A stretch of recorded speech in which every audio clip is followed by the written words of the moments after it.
I put the wrong file in the wrong spot is what I did. So that's okay. Now I've got the right one. So now we're going to start in 3, 2, 1. Morning, Lieutenant. Just been to the front of the boat. I got something to show you. It's a ship, Hollingsworth, not a boat. And the pointy end is the bow. It's the bow. Custody hearing went badly. I don't want to talk about it. Don't want to talk about You it. got Jerry? What part of I don't want to talk about it is unclear.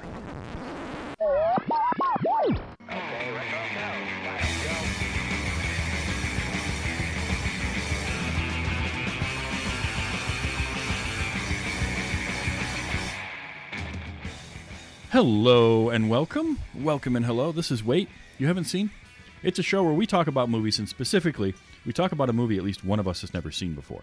I'm your host, Travis, a.k.a. TV's Travis. This is episode number 214, and our movie this week was 1997's The Relic. And here to talk with me about it, he'd seen it before, but he made me watch it. It's the rock god of podcasting, Charles McFall. Charles, how you doing?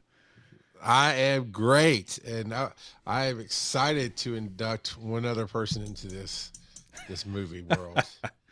Oh, So boy. excited. I have things to say about this, but first, what I want to know is, what's your history with The Relic? I went to the theaters and saw it. I don't remember if I went with friends, but in 97, I would have been 17, 18 years old, somewhere in yep, there. yep. And it had Tom Sizemore, and it looked like this monster flick, and it had supernatural superstition stuff. So I was all about it. And I don't know, just the one-liners in it, just a little off the beaten path quotes that go on there that they say just kind of grabbed me. I always love a good monster film to it. And as we get into it, there's some underlying social commentary in it that I enjoyed as well. Okay. So this was my first time watching it. I remember it coming out because I remember seeing trailers for it. Tom Sizemore, Penelope Ann Miller, who I had seen recently when this came out with The Shadow. She was in that. And for whatever reason, I just didn't go and see it. And I don't understand why at the time, because this should have been right up my alley. I love a good monster movie. And I was about 16 or so when this came out. And this should have been the thing that I would have loved. I might have been 15. But for some reason, I never saw it. And then I heard some not great things about it, and it sort of got out of sight, out of mind, and I didn't revisit it for a while. And I'd see it pop up on lists. People would talk about it a lot online as the years went on. And I just never put in the effort to see it. So you brought it to me, and I thought, this is perfect. I finally have an opportunity to watch this movie. And not only is it Tom Sizemore, who I like. I think he's a very compelling actor. It's that mid-90s kind of mid to large budget monster movie that you don't really see anymore. Yeah. Mimic and Deep Rising and those kinds of movies. And I love Deep Rising. It's so cheesy, but it's such a great monster movie. So, and I also very much like this particular director. Peter Hyams is a director that I like because he made one of my favorite movies of all time, which is Running Scared. All right. For my money, Running Scared is the best buddy cop film that's ever been made because I just think it's all the best parts of a buddy cop movie. And I had a fun time with this movie. It has its drawbacks, and I will get to that. But I think overall, this is exactly what you want your monster movie to be. It's self-contained. It all takes place inside of basically all of it is inside the museum, which is great. And it doesn't try to go too large with anything. And I think for the most part, it delivers on what it wants. I have one major issue with the movie, and some of it is how I watched it versus how maybe it was intended to be seen. It's a very dark movie. Yeah, lit-wise. Yeah. The lighting is very dark in the movie. You mean half the time you can't see anything. Now I'm watching it on a computer screen. I'm, taking notes while I do it. I'm sure if I were to get into a room, turn all the lights out, a theater type experience, it's probably better. It's but still dark though. It's still very dark. Yeah. I think they were trying to throw a like Avatar is mostly blue lit, right? The whole thing's kind of got this blue filter. I think before Avatar even they were trying to do this. Well, let's make it feel dark because it's not gory movie. It's not a rip your heart out and show you movie. It's more of a suspense kind of thriller with a little bit of the gotcha at the end. So I don't know. I thought maybe it was a tone thing, but it's not easy to see. No, even in the daylight. It's not. And he had the same problem with because Peter Hyams also made End of Days a couple years after this with Arnold. I dug that movie. And that was movie's cheesy, but I liked it. Oh yeah, it's cheesy, but it's also very dark. It's very hard to see things in that movie. And normally I would say, well, you know, the director and the director of photography didn't get along, or they just weren't quite on the same page or something. In this case, it's the same guy. He's his own director of photography. So he's doing all the lighting as well as setting up all of his shots. And he has this, he really likes to play with light. And so he went for it. And that's my one complaint, really, is that there's just parts of this movie, it's so hard to see what's going on. Now, in some ways, that helps your movie when it's a monster movie, right? Because Alien and Jaws and those movies work really, really well because you don't see the monster right away and you're left in suspense. And this movie does that really well. And you can tell there's influence there where they waited. Part of it, I read later, part of the reason they had to not show the monster for the first hour of the movie was a technical reason. It wasn't finished yet when they started shooting. But I think that works in a monster movie. Don't show it right away. Yeah. Don't overexpose your creature. But you can expose the film a little bit more. Like, expose the film just a touch more so we can see everyone else, is all I'm asking. But not the interns. Don't expose the interns. No. But the first death in the scene, I don't remember the guard's name, but he's sitting there smoking weed on the toilet, which for whatever reason in my 18-year-old brain was the funniest thing I'd ever seen. This old security guard hiding in a bathroom and nobody's there to smoke weed. And then it just rips his head off. Yep. And actually, you don't even see that. You don't even see that. You just see him get drugged under the door and you hear the wheezing sound. And then later it reveals that that he was decapitated. Mm-hmm. So I thought, I don't know, it just really grabbed me that you don't see anything until, I mean, it just keeps building and building and building. Yeah, we're I think it's about an hour and 50 minutes, and we're probably a solid hour 10 before we really see the creature and we see it do anything. And that works. Building that suspense works. Because you're left wondering, like you see, you know, a flash of something or movement, but you never get to see the thing full on. And you're right. That's the other part of it is there's violence in the beginning parts of this movie, but it all happens off screen, and all we get to see is the aftermath, whether it's what happened on the boat or, which I have questions about logistically, like when did he kill everyone on the boat? Yeah. Because like he probably had to wait till he was in Lake Michigan before he did that, or is never getting to Chicago from Brazil. Like just the way ocean lines work, I would assume, unless they're like planes. Well, shipping lanes would be a little different, but I think they had a throwaway line in there somehow explaining it, you know, with the hypothalamus and how he had to spread it out over time, or he went to hibernation or something. But that was it. The thing had three mysteries going on. You had the why did we have that crazy scene up front with the archaeologist in Africa or wherever he was. You're also trying to figure out what's going on in the museum happening, and you're trying to figure out what that ship full of dead bodies has anything to do with anything. Yeah, because they don't really explain that that's the same ship that the artifacts come on. Yeah, they do. It's very murky. Now, I learned, and I did not know this until today, this is based on a book. It's based on a novel called. Know that either. Yeah, the novel is called The Relic. Came out in 1995. And for the most part, same basic rough story structure. Creature ends up. There's some changes to it. It was the first in a series of books, all centered around an FBI agent named Pendergast, who is not in the movie at all. They just didn't put him in the movie. Just changed it. Yeah. Now, granted, the book came out in 1995. This movie came out in 1997. And the next book in the series, I don't think came out till 1997 or 1998. So like that character, while it was a main character in the book, wasn't like a character from a bunch of books yet. But they kind of combined him with the character that Tom Sizemore plays. So a few kind of narrative changes they made. In the book, things take place over a longer timeline. The creature is in the museum for like 7 years Really? slowly killing people.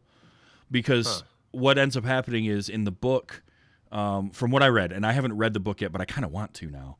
I kind of want to, yeah. Is it's got something to do with the creature ended up back at the museum, but had those leaves or most of them, and so was able to like live off of those for a Sustain while itself off of that, yeah. before it started needing to kill people. And that also kind of makes the scene where they find that room with all the skeletons and everything make more sense. It's like it's been down there for years collecting victims instead of a couple of days. Yeah.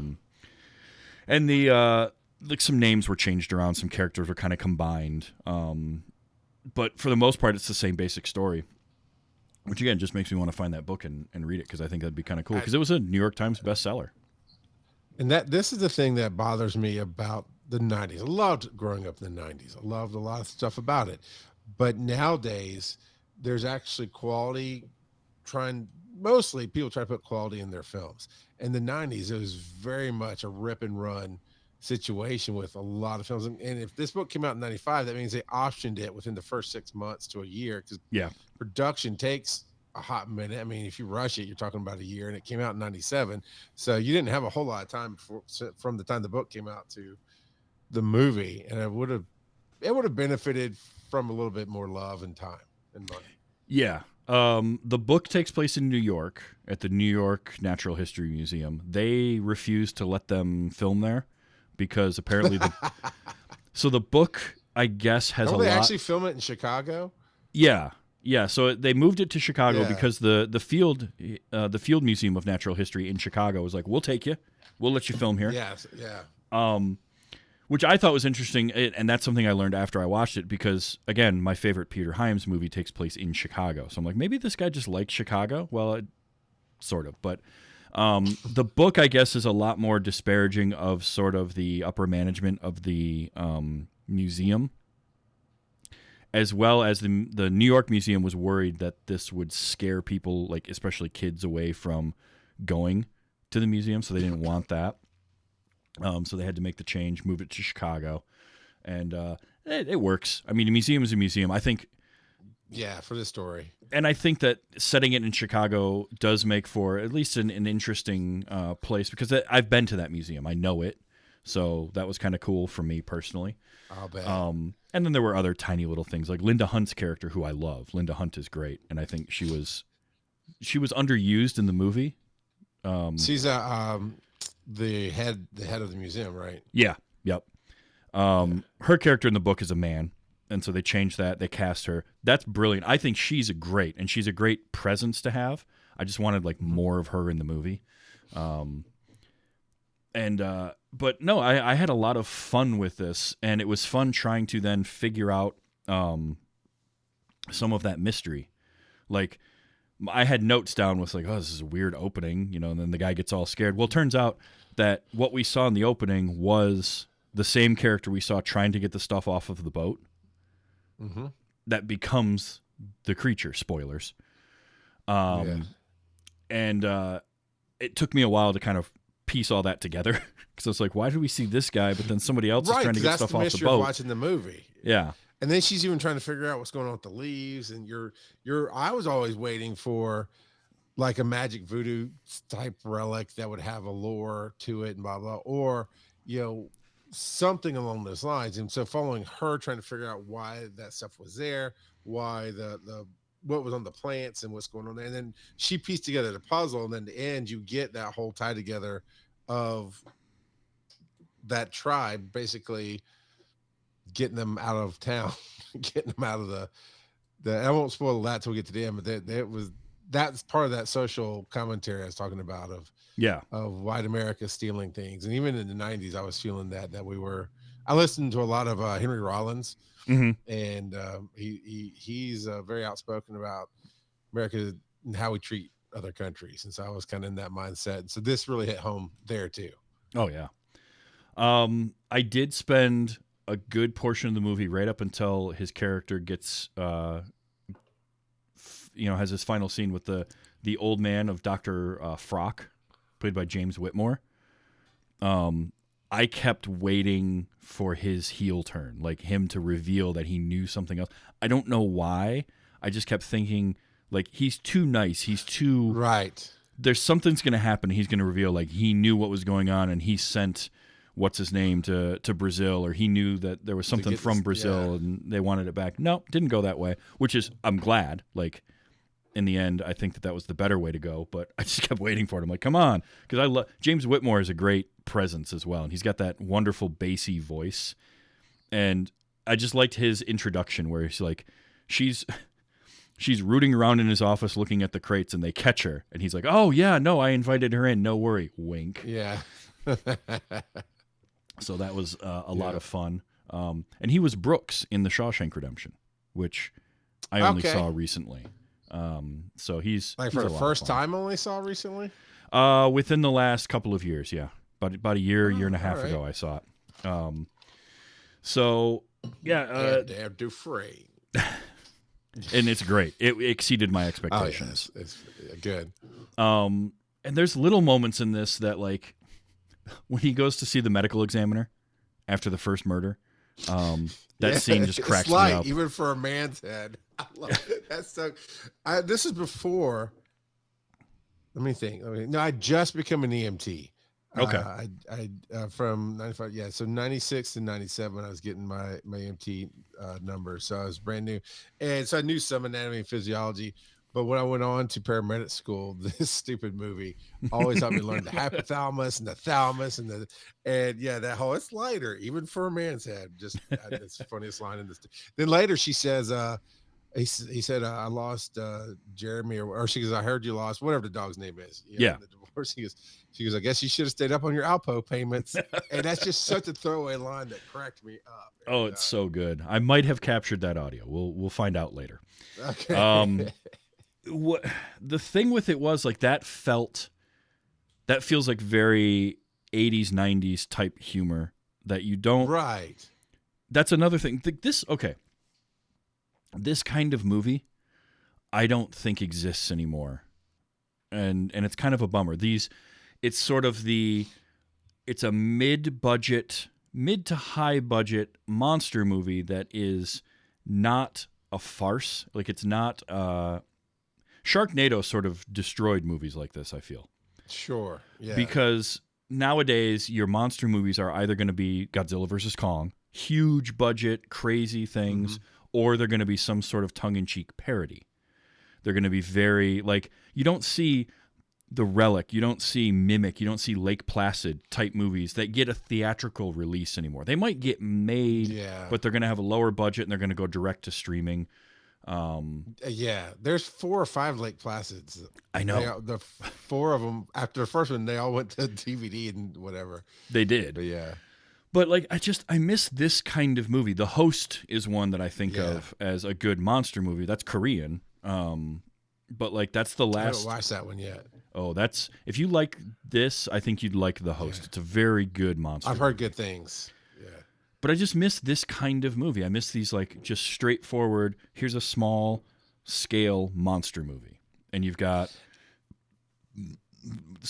they're always, they make for a great type of horror movie, and we just don't see them as often anymore. Jeepers Creepers was one I can think of. You've got all the puzzle pieces there. The stereotypes. You got the cop who's getting divorced, but it's not quite the burnout, so you can root for him, right? You've got the scientist, in this case, the lady scientist who we're rooting for because she needs the money. She's almost the princess to save, yet just like in Mario, it turns out Princess Peach can handle her own business type of deal. Then you've got the protagonist or antagonist, the guy, the male trying to steal the grants, and you got the heads of you got the rich benefactors coming in playing the real damsel in distress, and you got all the puzzle pieces that you don't see executed that well. And then you just threw a monster in the middle of it, and saw what happened. And to do it all without it having to be full of, like, there are jokes, there are moments of levity in it, but it's not. You don't have to have a wisecracking, sarcastic lead. You don't have to have everything be a joke. And the monster can be a real threat, and it doesn't have to be something silly either. Like, it doesn't have to be a tornado made of sharks or zombie beavers or whatever weird thing you want to put in a movie. Like, it's just, no, this is a straight up monster movie. And we'll throw some moments of levity in there, here and there. But for the most part, it just wants to be what it is. And I kind of like that because you're right. You've got all your tropey things without them being like overused tropes either. I liked Margot Green, Dr. Green in this, Penelope Ann Miller, because you put it perfectly. The princess can take care of herself. Like, she is fully capable and figuring stuff out, and there's no requirement and there's no like moment where she gets saved at the end by Tom Sizemore's character, who sort of thinks that's his role, but then kind of figures out that it, like, he tries to do that, but it doesn't work out, and she's fine and he's okay with it. And I like that. That was cool to see for something from a while back that, even at that point, it was different at the time. It was very different at the time. And the character of Dr. Greg Lee, ooh, boy, did I hate him. They perfectly did that. Like, he is just, from the moment you meet him, you just want to slap him, and it just gets worse, including when everything is going down and the sprinkler system is going and there's they know there's something wrong. He's still trying to sell himself to the rich people to get their grant money. And you can see on the rich guy's face is like, would this guy shut up? It was so good. Actually, that's the kind of humor they did. They leaned into those tropes and just turned them up to 11 and 12. Because she was asking him, she's going through the speech, practicing or whatever. And later on, she asked him what he was going to say. He goes, hello, rich people, give me your money or something. Way off. And that actor, I've seen him in a few things, but he was always that typecast. He was always just this super angry, out to do the most obvious corrupt thing that you could see coming in any film. So the second he pops up, well, they set the tone like instantly. She's gonna get the grant, and then wait, no, haven't you heard? I heard. And then he shows up after you get flipped on him for that. So and you had the stereotypical mayor, right, who just cares about elections, and he's throwing his weight around, and he's played by Robert Lesser, who is a Peter Hyams staple. He was in Running Scared, I remember, but he's most famously, you probably remember him from Die Hard. He was the guy in the beginning of Die Hard that's on the plane with John McClane and tells him to go to the hotel and make fists with your toes. Yeah. That's the same actor that's playing the mayor in this movie. And for some reason, because I've seen both those movies so many times, his face is just burned into my memory. And he is just this smooth. I love the scene where he calls because, so the head of security of the museum was a tropey character that felt weirdly forced in, where he's the one that's like at odds with the police lieutenant and wants the police presence gone, because we only saw him in one scene before that and he didn't say hardly anything, and then suddenly he's like, no, we don't need to have you people here and we don't need this going on and all that kind of stuff. I'm like, wait, where did this come from? Why is he a dick now? What happened there? But he gets the phone call from the mayor and he's like, hey, Lieutenant, it's for you. And the mayor just immediately goes into like campaign mode and as he's getting dressed. And what I liked about that was then later on when he talks to the mayor over the walkie-talkie, he has no memory. Like, he doesn't remember it's the same police lieutenant at all. That's such a tropey, especially 90s, really. 80s and 90s really treated like mayors of cities like that. So it was down with the man. Oh, yeah. Anything that was in charge of anything was evil. Yep. Which is probably why the book didn't treat the museum top brass very nice. I also read that it was two authors, and it's possible that one of the authors had a bit of an axe to grind with the Natural History Museum. I don't know. I do know that Peter Hyams grew up in that neighborhood of the Natural History Museum in New York City, and that was one of the reasons he took on this movie. Was he grew up like in that museum sketching and stuff like that, and then they ended up having to shoot it in Chicago anyway. So it's like, well, damn. But I really had a good time, and he also brought in. So he's his own director of photography, which is cool. But then he brings in Stan Winston to do the creature effects, and let me tell you, I liked it. I liked the creature. Yeah. Saga. Yeah, it's different. It's not like anything you've seen before. It's a chimera, which is the way it's written into the script gives them such kind of latitude to really play with designs because it's a mishmash of a bunch of different things. But I can't think of another creature I've seen outside of the one from The Host. Gives me a little bit of memory of this particular creature, but not exactly the same. That was much more fish-like. This is almost predator-like with Yeah. some of the fangs and teeth. Also, to me, I looked it back up to get some good different angles and whatever. It's almost reminiscent of like a saber-toothed tiger mixed with an alligator and some dragon claws. Yeah. It was definitely, whoever created this for the screen was amazing. Yeah, and that was one of Stan Winston's. Well, it was him and one of his guys. His name is Crash, I think. I can't remember his last name, but he goes by Crash. And they designed this creature. And then the thing that I think makes it work, and the reason why watching this 25 years later, I think it looked as good as it did for as dark as the movie is that they did so much of the creature practical. Yeah. And because you can see the parts where it's CG'd and they stand out a little bit. The very end scene when you got fire going on. Yeah. Even in the 90s, it kind of stood out as not great. Yeah. And that I learned was additional. So the originally things ended where she threw the canister and it blew up and the thing caught on fire. And that was the end. That was how she defeated it. And it was a really cool scene when they did that. Yeah. But I guess the test audience they showed it to didn't start cheering or like go crazy for that moment. And so Hyams asked for a little more money to reshoot and add some stuff to the end. And that's all the stuff after it catches on fire and it chases her. Yeah. And that you can tell was that felt a little more rushed than the rest of the visuals of the creature.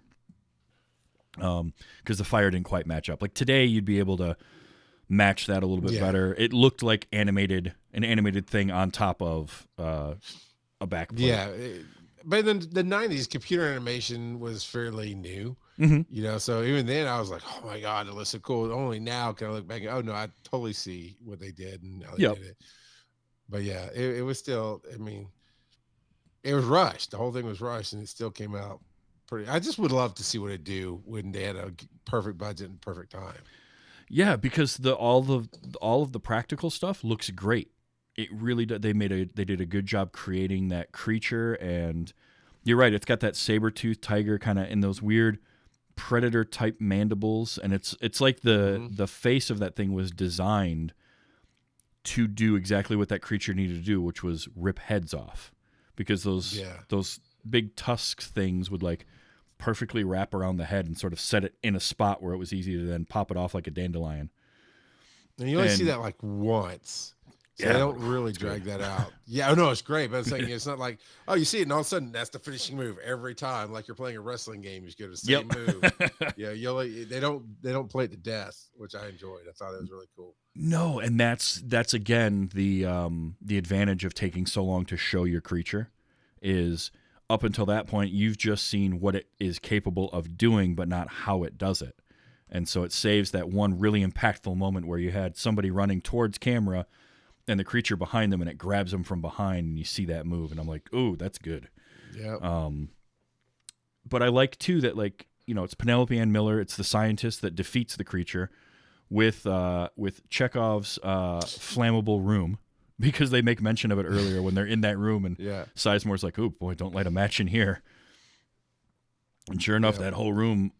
As soon as she goes back to it, I'm like, "Oh, this room's going to be on fire soon," like the whole thing. And sure enough, done so brilliantly because it wasn't an action hero ending; it was an action scientist ending. Yep. And because only when she was running, and I saw them because they preload that too. The tanks where they had the beetles and whatnot to take off the skin off the bones of animals. Yeah. And they're hermetically sealed or whatever it is. And I was like, oh, there you go. And sure, and that's the only, because like when I remember watching it, I remember going, how are you going to get out of this? There's no way. It's faster than you, it's bigger than you, it's on fire, and that's not hardly slowing it down. You're a scientist. And then into the tank she goes, and it's like, oh, brilliant. Yep, Just she brilliant. jumps That into was my good. my note was, ooh, she hid in the rhino soup. Yeah. Yee. Yeah. But it wasn't the water in that wasn't hot, so she would be fine that time of night. But yeah, and it was a good ending. And then it comes back to there's Tom Sizemore. He's on the other side of that door, because it was the explosion that blew the door open. Finally, he's stuck there. He couldn't get around. But most of the people got out through the tunnel, and pop up on the other side of the street. And there's the mayor, and there's his wife and all that. But the two rich people didn't, and they were sort of the like, what happened to them? Because did we see them get attacked?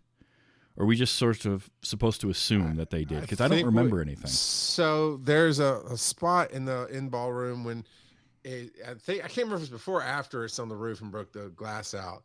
But I remember there's water sprinklers. Everybody's wet, and it's right after the male scientist had asked for the money even again, and while this is going on, and he basically betrays him. He tries to run. And so they get killed, and he thinks he's getting away, and then the tail gets him or something.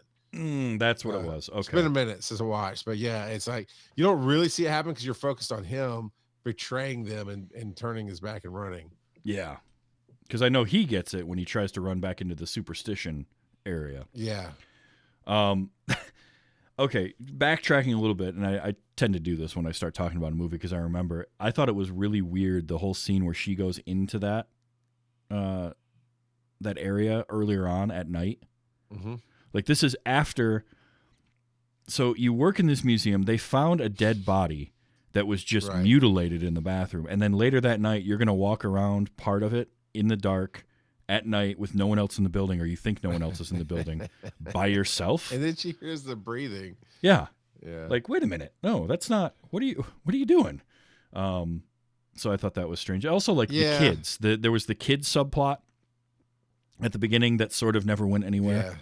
Like that felt like a weird fake out. Because they sort of brought it back later on with the homeless man. But that also was very confusing to me. The homeless man was the red herring. That was a 90s trope as well, with any kind of scary movies or something like that. It's like, oh, you think you've got something solved, and then it's not. The homeless man got killed, and a bunch of stuff was found, so it must have been him that decapitated the guard, even though that was not anywhere in that narrative. But I think it's supposed to be so you still haven't seen, at that point, you still haven't really seen the monster. You just know the guard got drug under the door. Yeah, that's true. You hear the breathing in the room, and you haven't really seen anything yet. So I think it was a weak red herring, and that's the only thing I can think of. Plus, it gives them the reason to go on with the party after this horrible tragedy, because obviously this guy did it, and that kind of rings true to politics and fundraising. Yeah, that's a good point. I think that just needed, like, there needed to be more to that than sort of, oh, hey, by the way, there's this guy, and now we figured it out. You're right. But the kids don't do anything.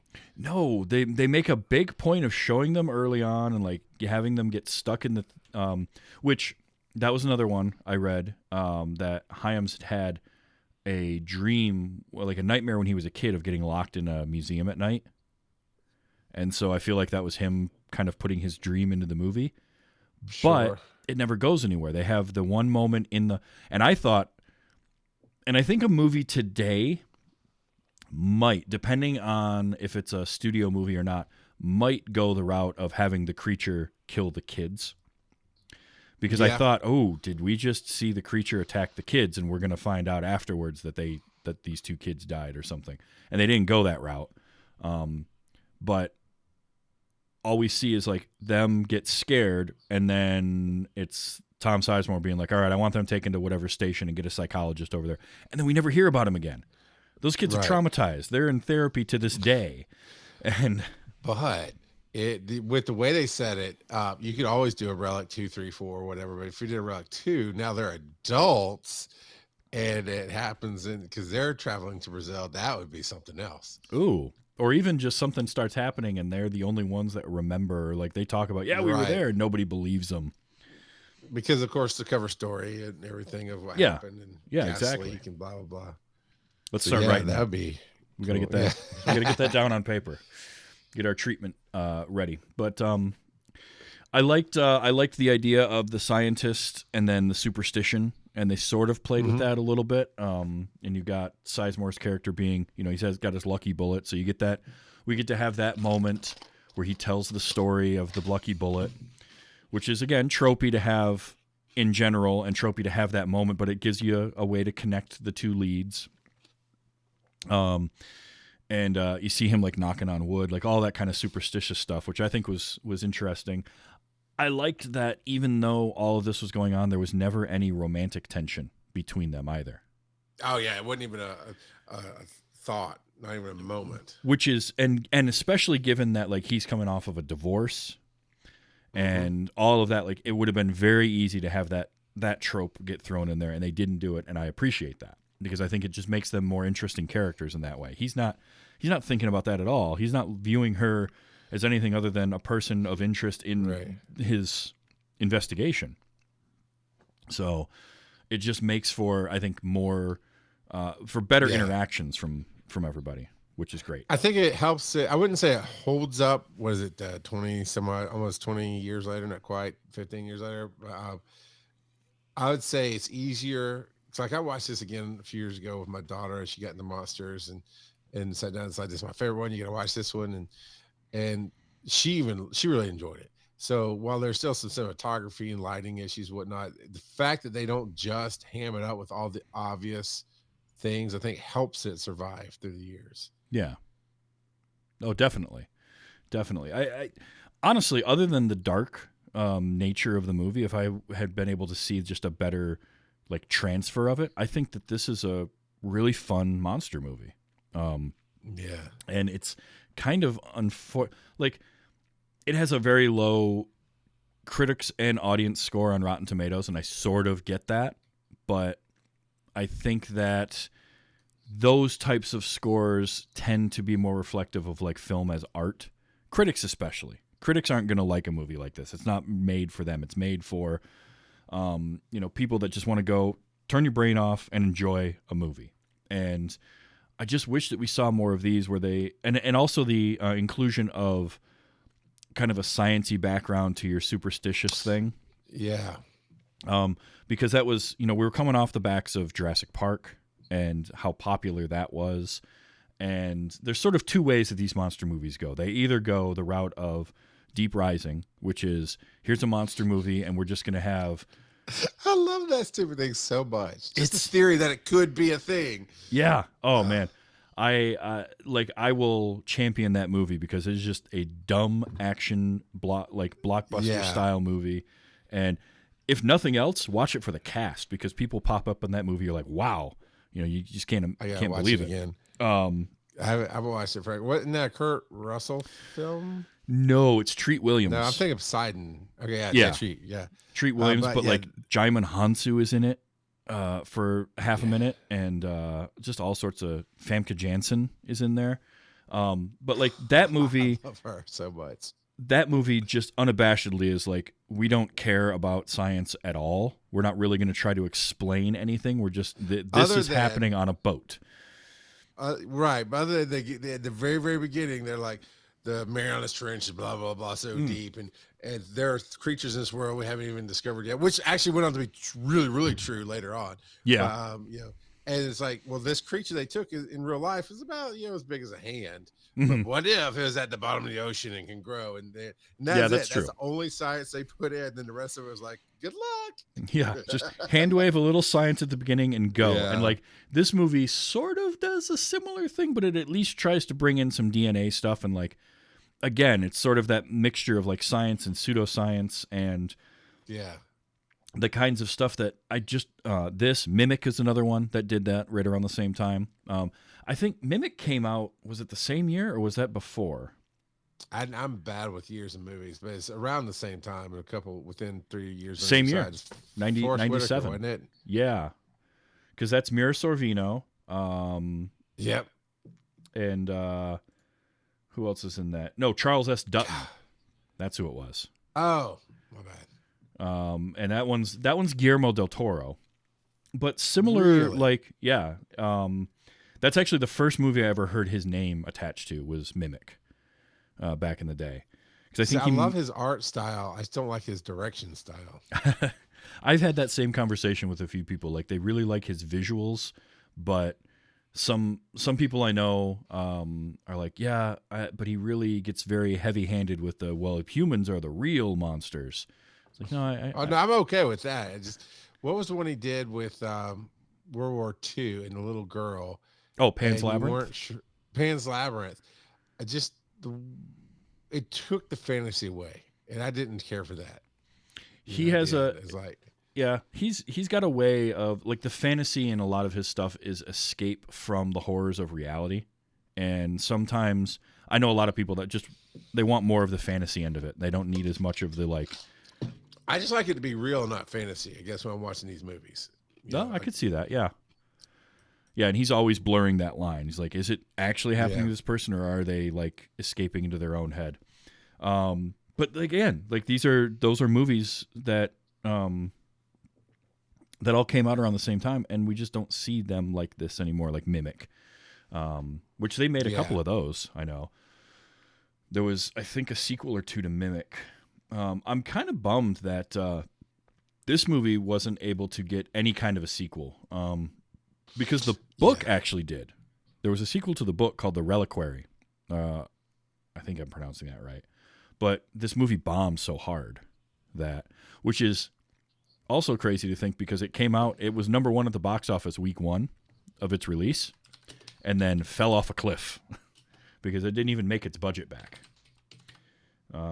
It was like a $40 to $60 million budget, and I think it made right around $40 million worldwide. Ooh, So that hurts. that's not going to get you. That's not going to get you much in terms of sequels. Other movies were coming out at that same time, because back then you had to hold number one for a good 3 to 4 weeks to really make money. Yeah. And if anything massive came out to knock you off, you were running scared. It was January of '97 when it released, which I think also doesn't help it that they kind of, January is sort of that dead, especially in the '90s, was like a dead period, because it's the post-Christmas. And you sort of, January, February is where you dump the movies you don't really think are going to do that well. And I remember marketing for it, so I'm kind of surprised that it didn't do as well as it could have. I think in a summer movie release, this probably does a little bit better, because even if the sequels are all direct-to-video a la Lake Placid, I feel like it's that. I feel like this is that level of movie. I don't think this is any better or worse than Lake Placid. I give you it didn't have Betty White, but it'll do. Well, I mean, yeah, you can't have everything. Yeah, I loved Lake Placid. Oh, yeah, it's so dumb and it's so good. Like, I just love a dumb monster movie like that. That isn't. I do. Yeah. I want my monster movies to take themselves seriously, but not too seriously. Like, Lake Placid is perfect at that. The crocodile, the alligator, it's a threat. It's a real threat. Bill Pullman, I think, is good in there, but then you also throw in Oliver Platt being, like, going full Oliver Platt, and Betty White feeding cows to it, and, like, so you get both. It's ridiculous, but also, like, scary at the same time, and that works. I want that balance to a movie. Yeah, I agree, and especially a monster movie, because you're already going outlandish with a monster in your movie anyway, whatever that monster may be. So let that be a real threat, and then sprinkle in some humor. But when you go, I start to check out, unless I'm going to sit down and watch it with a bunch of people and some beer. I start to check out on something like a Sharknado or that type of movie that are sort of way too tongue-in-cheek, because at that point I'm like, well, but the joke should come organically. It shouldn't be forced on me. You know, what makes a movie, an episode of Mystery Science Theater, so much fun is that they're watching a movie that was made earnestly. You know, the guys that made Manos, The Hands of Fate weren't trying to go out and make a silly movie. They just didn't know how to do anything, and they made a terrible movie. And that's what makes poking fun at it fun. But I feel like when the filmmakers get too much in on the joke, that's when you start to lose me. Now, I will still enjoy and watch a movie like that, but it's got to be in the right situation. Well, the only one I can think of that worked for me was Evil Dead. Evil Dead tried to be a Mhm. serious movie that went sideways. They realized it went sideways, made a sequel that was just a remake of the first as a comedy, Yep. and then Army of Darkness. But now they got new Evil Dead coming out. See, for me, it's the worst, right? It's like, no, I get it. I like that. You lean so well into the comedy because Bruce Campbell and all that jazz. Mhm. We were there for the one-liners, period. The rest of it was just set dressing. Now they're making it a real horror film. I was like, I can't. It's not for me. I can't do that. Although I will give them credit for not trying to recreate Evil Dead 2. Yeah, Like I'll give them they're that. because Sam Raimi is such a unique filmmaker that you can't try to remake what he did. And so I'm fine with that. But I personally am going to see Evil Dead Rise because I do I co-host a show on horror movies. I've been getting further and further into horror lately. But if I have my choices, Evil Dead 2 and Army of Darkness are what I'm going to watch first because I had more fun with those. And I'm with you. But that's that's a movie that's an exception to the rule, right? That's a movie that Yeah, exactly. like Evil Dead 2 proves that you can do that, but you shouldn't try to. Like they didn't try to with the first Evil Dead, but then they leaned into it. But Right. and it's always a case by case basis too, because something like I'm trying to think of one that I saw that I really liked. What was the silly low budget thing with Hacker Man and it was like a short. I think it was only an hour long or so. I don't remember now, but like that was a cheeseball movie, but for some reason it worked for me. I don't know. It's hard to say, but I just remember watching movies like this in theaters and missing being able to go to a theater and see something like The Relic or and I bring up Jeepers Creepers, and that's a tough one because the filmmaker, that guy's a problem. The guy that created Jeepers Creepers ended up going to prison for some not great stuff. So, but like that type of a movie is what I miss having available at a theater and getting that experience of going in and sitting in a theater to watch it. So I agree. I mean, we don't get. See, I love the Expendables. I like that. Turn off your brain, watch an action type film, and the Expendables bring that back for me. But you don't. We might be getting back there if Godzilla and King Kong really help knock it out. Maybe a few other different monster genres come along. We'll get there because we now back to that dumb action. We've got Bullet Train, which was I thought fantastic. love that. There was another one here recently that I watched. So I was like, yeah, it's just kind of you don't go for the story, you just go to watch and see. Oh, yeah, John Wick. I loved all four John Wicks. In the last one, and there's so sort of the whole saying is in the last John Wick 4 that he had like 40 or 50 words in the whole movie. Because my wife's like, yeah, I can go use the bathroom at any time. What is he going to do? Kill a whole bunch of people? I was like, well, and that's what you go for. I am of the mind. So maybe. Yeah, I am of the mind. Keep your plot of your movie simple. Give me a simple plot. 9 times out of 10, that's going to work better, and make your characters more complex, or give a simple plot with a lot of really cool, complex action. But don't overly complicate your plot for that very reason. John Wick movie, they're great. They're great for what they are. But you're right. You can get up and go, grab another drink or something if you're watching it at home. Not a problem. You're not going to miss anything that you won't understand what's going on later. Right. And a movie like this is the same thing. You can get up in the middle of The Relic and it's like, oh, okay, well, another person got attacked by the monster or something. You're not. That's not going to detract from your viewing of the movie. But I also think that a movie like this you can rewatch and you'll pick out more things. Like the second time you watch it, now you're like, okay, so this is the dude and he's drinking the leaves and something weird. Because at first you're just confused by it. And like it took me a while to even figure out his crates that he was trying to find off the boat never made it onto the boat. And they got air freighted in later. That's why they didn't show up for 6 weeks. But the boat took 6 weeks to get there. And all that kind of stuff. It took me a while to figure that out. Now I kind of know that. I can see things with a little bit different pair of eyes. This movie has rewatchability. Again, except for it being so damn dark. Just bring the brightness up. Give us a little bit. Like I like the inky blacks. I get what you're going for, but I can't see anything. He also likes his cat scares, I've noticed. Because he did almost the exact same gag in this movie and in End of Days. Where they're searching. It's early on in the movie, and there's a cat that scares one of them. And it's Kevin Pollak in End of Days. There's a cat in the refrigerator for some reason, and in this it was a cat just on the boat, attacking, scaring the whoever the other police guy was, whose name escapes me now. Hildegrast? No, Pendergrast was in the book. Hollingsworth, that's who it was.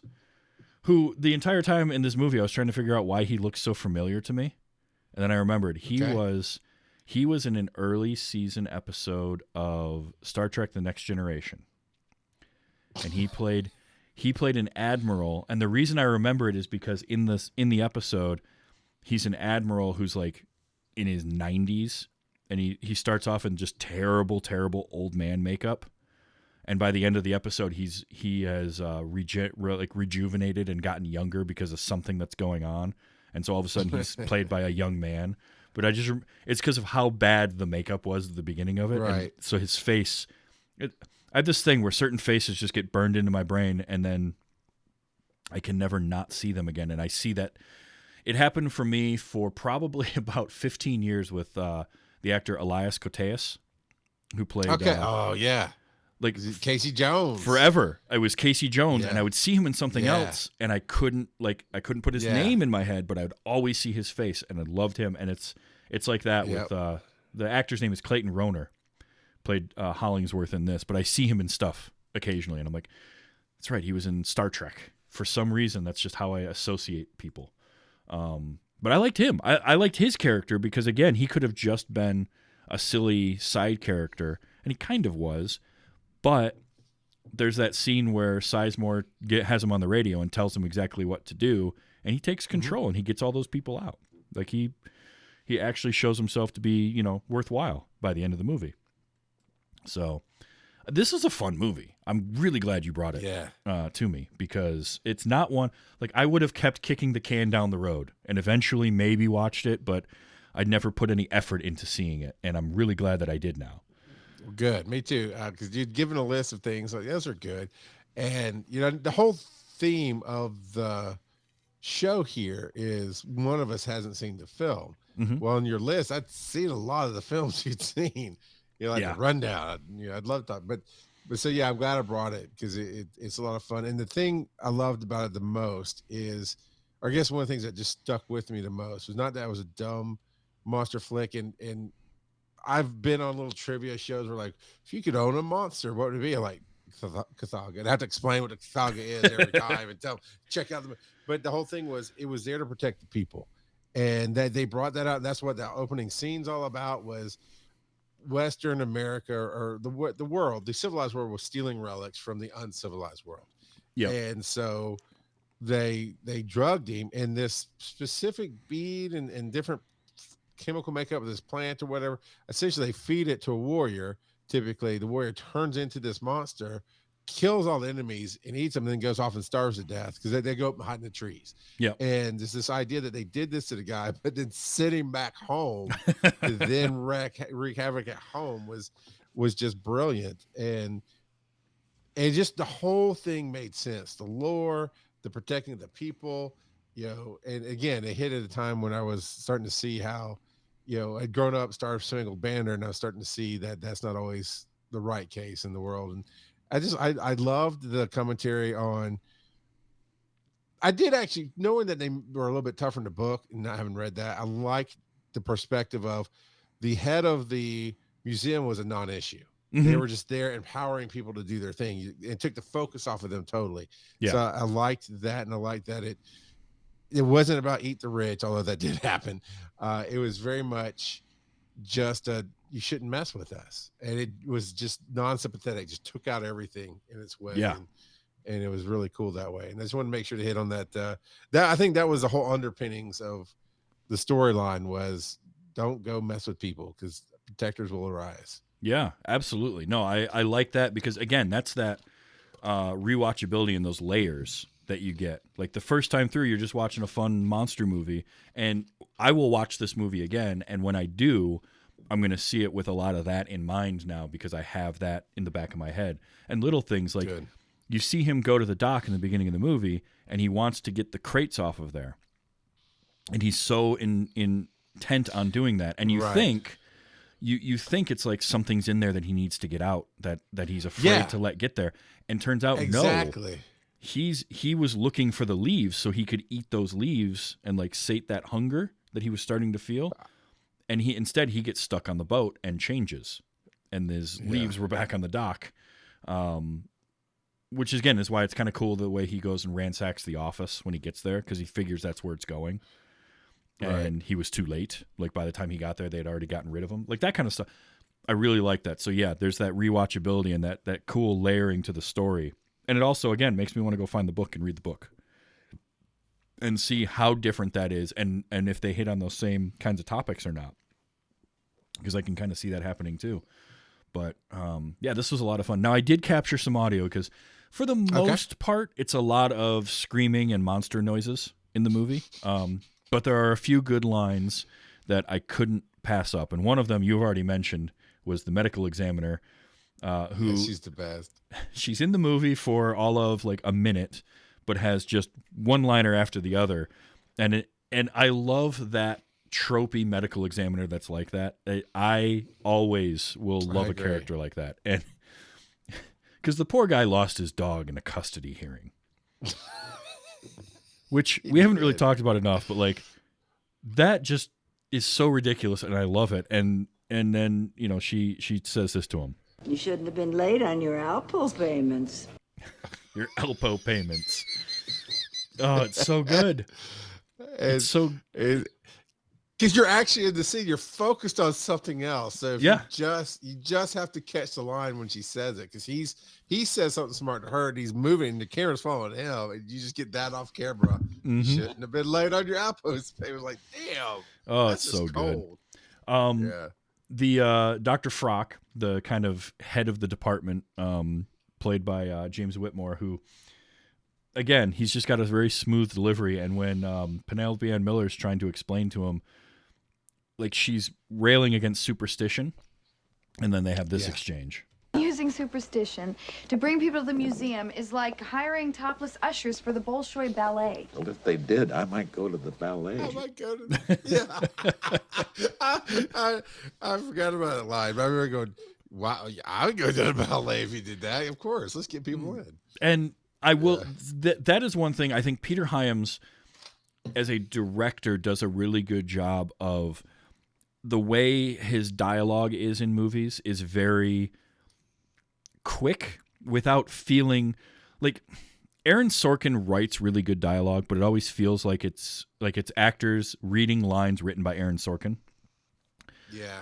And there's something with the way Peter Hyams directs people that their conversations always feel very fluid and very natural.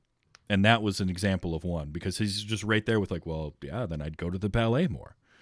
It's one of the reasons that Running Scared works for me so well is the chemistry of Billy Crystal and Gregory Hines, and just the way the dialogue is delivered throughout that movie feels like real friends bantering back and forth instead of actors playing friends bantering back and forth. Then you would probably like the Road 2 movies, Bing Crosby and Bob Hope. Oh, yeah. Yeah, because that's just such a friend thing. Yep. This was the line that I remember from all the trailers from Tom Sizemore. We may have somebody on our hands who makes Jeffrey Dahmer look like a Cub Scout. And that was in like every trailer for the movie, which, you know, that's some pretty good shorthand to like give you an idea of what we're dealing with here, especially early on when we've only seen, well, I guess by that point we had seen one killing, because we had seen the aftermath of the security guard, because that was when he was talking to Linda Hunt and the head of security. I don't remember what this one was. Let's just play it. Murdered. I'm betting was going to mustard with a candlestick. Oh, that's right. That's why I captured it, because the way he says that with the candlestick. Oh, I hated that guy so much. Oh, Dr. Greg Lee, you're just like, can the monster just eat him already? Like, when is it going to happen? We need this to happen. He was like one of the last ones to die. It took forever. I know. So this one was when they're in the bathroom dealing with the dead security guard, and the one crime scene guy comes out of the bathroom stall talking about they found half a joint in there. And he says, smoking some pot on the potty. Yeah. Like there was Such a dumb line. It was a really dumb line, but there was like this weird kind of anti-pot moment in the movie, but I did like Sizemore's character's reaction. Pot's he a called it out. misdemeanor. Decapitation seems a bit severe. Decapitation seems a bit severe for a misdemeanor. Let's see. He really loves that dog. Yeah, he really loves that dog. It's like, yeah, no, I totally get it. And then I think this is the medical examiner again. The skull is empty. That's what it was. The skull is empty. And I'm like, oh, that's a good sound clip. You can use that quite a bit. And that was, so that the first time you see, because again, it's R-rated, and a lot of the violence on screen doesn't happen till later, but that scene in the bathroom, because it's just blood spatter everywhere, but there's a tracking shot and you see the brain on the floor. And then later on, you see the head in another part of the floor, but it's facing face towards the camera. And I was just like, I think I even had a note of like, wait, we saw the brain over there and the head looks mostly intact. Yikes. Like something happened here that was nasty. And then, of course, right after that, with the skull is empty, we get the medical examiner, and I didn't capture that, but where she's like, it's light, even for a man. Man. Also, do not watch this movie and play the hypothalamus drinking game, because you will not make it through the movie. They say hypothalamus or thalamic region. The second half of this movie, you will not survive if you play the drinking game. Because, I felt like that was the word of the day that the author had learned, and like, I can use this and use it appropriately a dozen times. Hell yes, they did. They definitely did. And they did. But yeah, The Relic it's a fun little monster movie. It's definitely, I don't know that it's streaming anywhere right now, but if it pops up on any services, it might have been, it was on Pluto TV. That's where I saw it. And it's perfect for services like that, Pluto or Tubi or any Freevee, any of those, where you can just pop it on, watch it. It's going to have commercials, but they shouldn't be too terrible. Just know that the movie's going to be dark. Like visually, it's just hard to see some things. Yeah. But it's a fun movie. I'm so glad that I finally saw this. And I can put this into my monster movie rotation of like, I need something dumb, The Relic. Because it's fun. I have to have a hard copy just in case anytime I want to watch it, I just whip it out and do that. But it's a blast. I want to say, your branding is so on point. It's just one of the first shows I've been on that you got your hat on, you got your poster behind you, and you got a different poster behind you. Oh yeah, and I think it's great. Oh, thank you. It's really good. Thank you. So yeah, that was The Relic. This was a ton of fun. Now, Charles, let people know like what kind of stuff you're working on, where people can find you if they want to find any material that you're doing or what you're doing. So you can search all my social medias, Rock God of Podcasting, pretty much Rock God of Pod on Twitter, but I don't use that very often. Two things, one coming back and one's brand new. The one coming back, Finding the Story Season 2 is in the hands of a producer, and I believe they have all 6. There's 6 episodes in that one. Then we'll have to record a wrap up one for number 7, because I do 7 episodes per season there. But that one is being worked on. Hopefully we'll have it out before Dragon Con comes in September. And then May 11th starts the live version. You can find the podcast that Joe Ard and I've been working on for a little while. It's called Wise and Nerdy. And we've been leaking it out through our Pokemon Go podcast channels for a while. So if you go to anchor.fm/Pokemon Go podcast, you'll find, actually I may have changed it to Wise and Nerdy the other day. I don't think I've changed that one yet. But basically, if you search it, you'll find it. And it's a family-friendly show where the dice do all the talking. Nice. Joe and I are 2 dads who sometimes are your daddies. And it's comedy, it's advice, it's what we're geeking out about. And every week the show flows differently because we literally roll the dice to see which segment's coming up next. And it's a blast. So come check me out over there.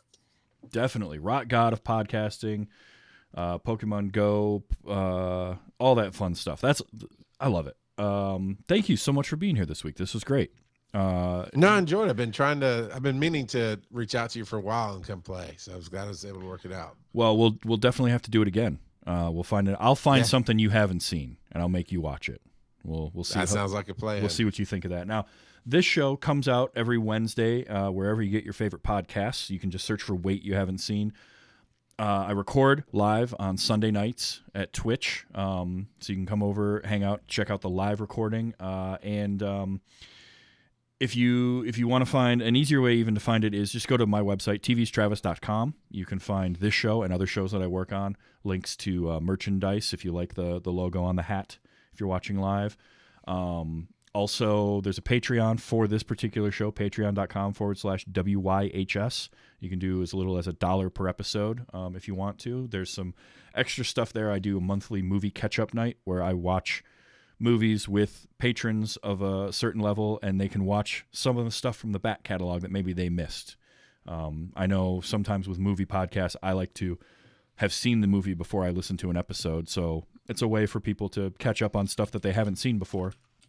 And then listen to the discussion about it. So definitely all of those. tvstravis.com. Now, next week, I'm starting off the month of May with the So Wizard podcast. All 4 hosts of that are going to come on and kind of do a takeover for the month.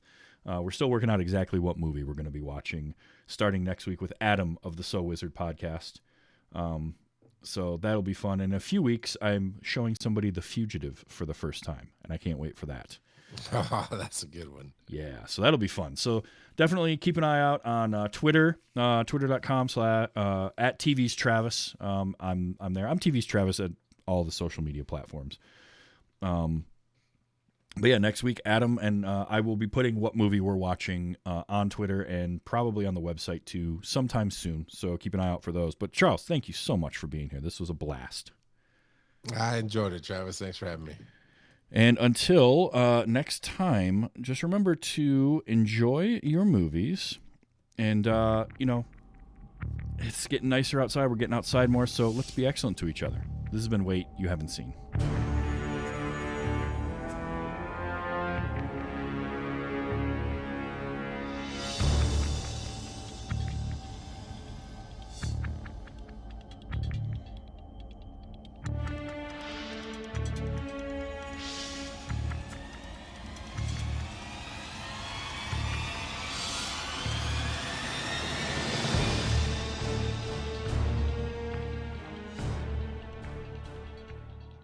Seven decapitations in 1 week. Don't you just hate someone who only takes head and never gives it?